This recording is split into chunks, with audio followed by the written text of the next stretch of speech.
I sat down one day and was looking at the visitors' reaction to the diorama, and a family came up and they said, "Look at the Indians.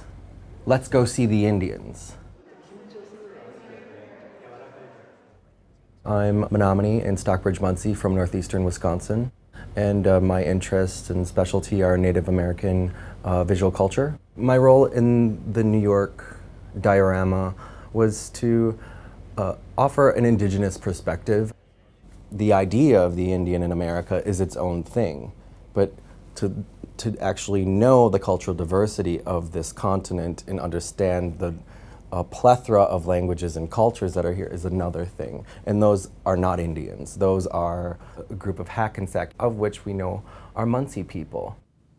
The Old New York diorama is a scene with Peter Stuyvesant and a Dutch soldier encountering Oratamen and two others from the Hackensack group. I grew up personally in Massachusetts in Pilgrim country, so the number of scenes that I grew up with where Native people and European colonists were peacefully shaking hands, I've seen that scene a lot, and I think it's almost always invented, imagined, a trope or a stereotype. So this diorama was finished in 1939. I think our eyes are different today than they were in the 1930s. Basically, you want more history, you'd want more of the cultural reality of the Native people who are depicted, and you'd want Native voices from the present trying to situate what they saw as the appropriation of their lands in Manhattan and elsewhere.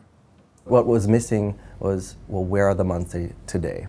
Do they still exist? So we're left with, once there were Muncies in this place, they are now gone.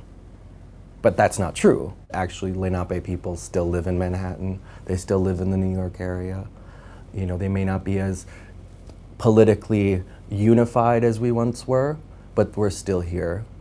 The diorama is not a realistic representation in any way, and unless you introduce different kinds of information, you're only going to end up reproducing stereotypical representations of the Native people who are present. You definitely want people to have an awareness of past depictions. We don't want to forget that, because otherwise we forget a history of oppression, and until we're prepared to recognize that, the possibility for genuine reconciliation is not going to be there. If the diorama was simply covered up and blocked out, all it would do is put that history in a cupboard, in a box that we don't have to look at.